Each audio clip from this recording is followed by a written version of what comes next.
Hello बच्चों, so let's understand the question first. A particle is moving under the influence of force F is equals to I cap minus 2j cap Newton is now moved from the point 2, 1, 3 to the point 3, 2, 4.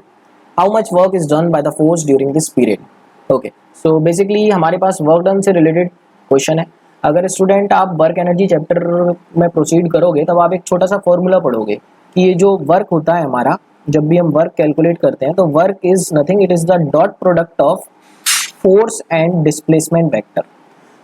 तो यहाँ पर हमको work find करना है, तो क्या हमको force दिया है? हाँ, फोर्स दिया है, बट हमको यहाँ पे डिस्प्लेसमेंट के लिए एक इन्फॉर्मेशन दी हुई है.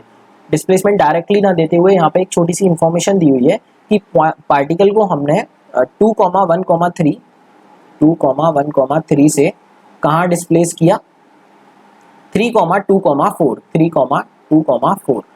These are the 2 points. Say this point is A and this point is B. तो क्या हम पार्टिकल की डिस्प्लेसमेंट लिख सकते हैं? हाँ, बिल्कुल लिख सकते हैं.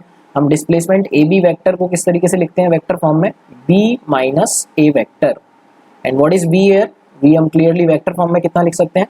3i cap plus 2j cap plus 4k cap. This is our B vector. Minus A vector को हम वेक्टोरियली कैसे लिख सकते हैं? 2i cap plus j cap plus 3k cap. So यहाँ से हमारी जो डिस्प्लेसमेंट वेक्टर आई, ए बी वेक्टर बोल लो या डिस्प्लेसमेंट वेक्टर बोल लो, ये कितनी I student?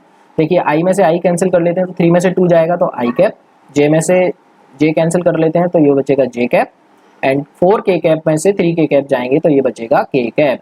So displacement vector भी आ गया हमारे पास, फोर्स वेक्टर दिया हुआ है, तो दोनों का डॉट प्रोडक्ट कैलकुलेट कर लेते हैं students. I cap minus 2j cap dot displacement कितना दे रखा है? I cap plus j cap plus k cap, ये हमने निकाल लिया है. सो यहाँ से हम डॉट प्रोडक्ट कर लेते हैं. आई का आई के संग होगा, so i dot i will be 1. बाकी i dot j and i dot k students हमारा कितना होता है? आई डॉट जे अगर हम बात करें तो 0 होता है. सिमिलरली आई डॉट के अगर हम बात करें तो 0 होता है. सिमिलरली हम जे डॉट आई की बात करें, इसका रिवर्स, तो वो भी 0 होता है. यहाँ पे हम के डॉट जे की बात करें तो वो भी 0 होता है. तो डायरेक्टली मैं यहाँ पे लिख रहा हूँ माइनस 2j इंटू जे, ये हो जाएगा हमारा -2, तो ये हो जाएगा हमारा -1 जूल. सो ऑप्शन चेक करेंगे तो ऑप्शन बी इसको सेटिस्फाई कर रहा है कंप्लीटली. सो आई होप आपको ये सॉल्यूशन क्लियर होगा. Thank you so much, all the very best.